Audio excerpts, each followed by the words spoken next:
भारत के इस गांव में दिखी दिव्य शक्ति। आ चुके हैं भगवान कल्कि, बालक या कोई साधारण मनुष्य? कौन है? भारत के उत्तर प्रदेश और मध्य प्रदेश की सीमा से लगे घने जंगलों के बीच बसा एक छोटा सा गांव धवलपुरा। साधारण लोग, खेतों में काम करने वाले किसान, कुछ पशुपालक, कुछ घरों में पूजा पाठ करने वाले बुजुर्ग। यहां ना तो बड़े शहर की जगह-चौंध, ना ही आधुनिकता का शोर, परंतु पिछले कुछ महीनों से इस गांव में कुछ ऐसा घट रहा था कि लोग कह रहे थे, अब समय बदल चुका है, भगवान कल्कि आ चुके हैं। सब कुछ तब शुरू हुआ जब गांव के बाहर एक छोटे से शिव मंदिर में एक बालक दिखाई देने लगा। कोई कहता वो अनाथ है, कोई कहता कोई योगी उसे छोड़ गया, परंतु धीरे धीरे लोग उसकी आंखों में कुछ ऐसा देख रहे थे जैसे उसमें कोई दिव्य ज्योति चमकती हो। उसकी आवाज में ऐसा प्रभाव कि सुनने वाला स्तब्ध रह जाता। उसके पास बैठते ही मन शांत हो जाता। गांव में रहस्य फैल गया, क्या यह साधारण बालक है या कोई दिव्य अवतार? गांव की सुबह सूरज की हल्की किरणें धवलपुरा की मिट्टी से उठती धुंध में घुल रही थीं। खेतों के ऊपर ओस की बूंदें चमक रही थीं। रामलाल, जो गांव का सबसे वृद्ध किसान था, हाथ में लाठी लेकर मंदिर की तरफ बढ़ा। मंदिर के पास पहले से ही लोग जमा थे। महिलाएं सिर पर आंचल डालें, बच्चे आंखें फाड़े, युवकों के चेहरों पर उत्सुकता और डर का मिश्रण। रामलाल काका, देखा आपने? किसी ने धीमे स्वर में पूछा। हां, देखा, पर कह नहीं सकता कि वो कौन है। पर उसकी आंखें जैसे अंदर कोई अग्नि जल रही हो। रामलाल की आवाज कांप रही थी। मंदिर के भीतर बालक ध्यान में बैठा था। उसका रंग गोरा नहीं, साधारण। उसका चेहरा शांत और दृढ़। उसके आसपास कोई दीपक नहीं, फिर भी प्रकाश फैल रहा था। पहली भेंट। मंदिर में प्रवेश करते ही गांव के प्रधान शंकरनाथ ने बालक के सामने हाथ जोड़े। बेटा, तुम कौन हो? कहां से आए हो? उन्होंने पूछा। बालक ने आंखें खोली। उसकी दृष्टि सीधे प्रधान की आंखों में टिकी। कोई उत्तर नहीं।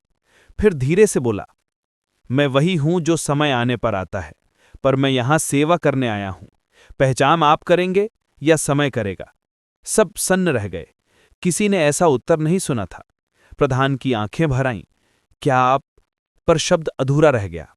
बालक ने मुस्कुराकर कहा, नाम से क्या होता है, मैं यहां हूं, बस इतना जान लो। चमत्कार की शुरुआत। उस दिन के बाद बालक के पास जाने वाले लोगों में आश्चर्यजनक परिवर्तन दिखने लगा। किसी के बीमार गाय स्वस्थ हो गई, किसी के खेत में अचानक अच्छी पैदावार हुई। एक मां जिसका बच्चा कई दिनों से बीमार था, बालक के सामने रोते हुए बैठ गई। बालक ने उसके सिर पर हाथ रखा। कहते हैं, उसी रात उसका बच्चा उठ बैठा और स्वस्थ हो गया।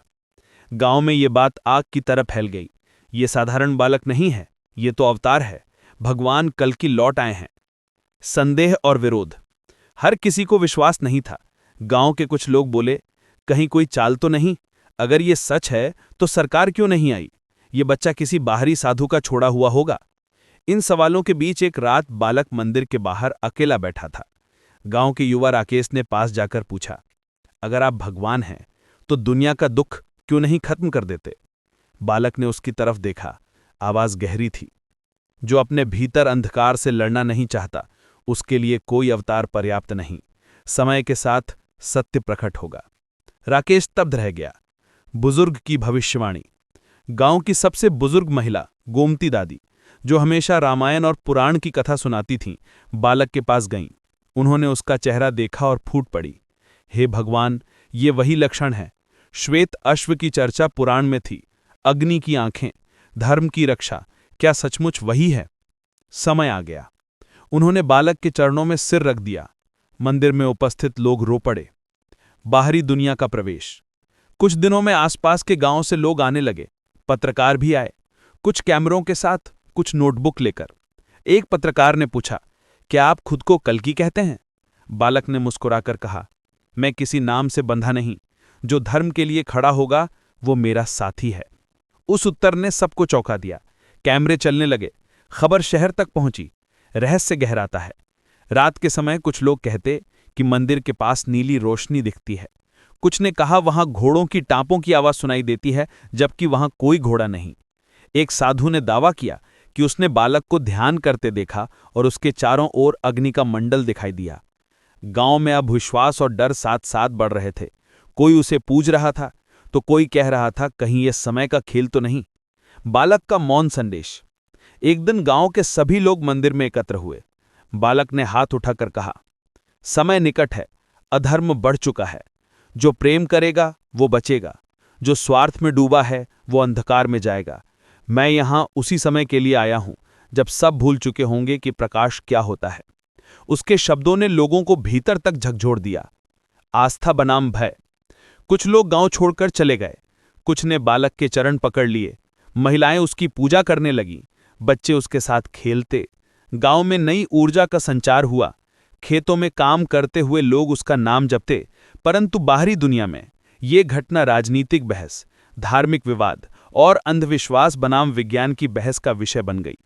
और एक रात तेज आंधी चली, मंदिर के ऊपर का पत्थर गिर पड़ा, लेकिन बालक को खरोंच तक नहीं आई।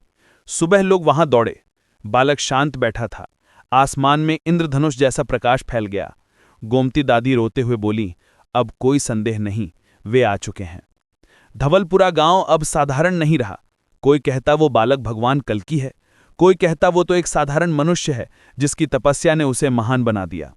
पर एक बात सब मान रहे थे, उसकी उपस्थिति से गांव में शांति आई, लोगों के मन बदले और अधर्म के बीच धर्म का दीप जल उठा। कहानी यहीं समाप्त नहीं होती। समय आने पर सत्य प्रकट होगा। कौन है वो बालक, अवतार, गुरु या भविष्य का प्रहरी? यही रहस्य पूरे भारत में चर्चा का विषय बन चुका है।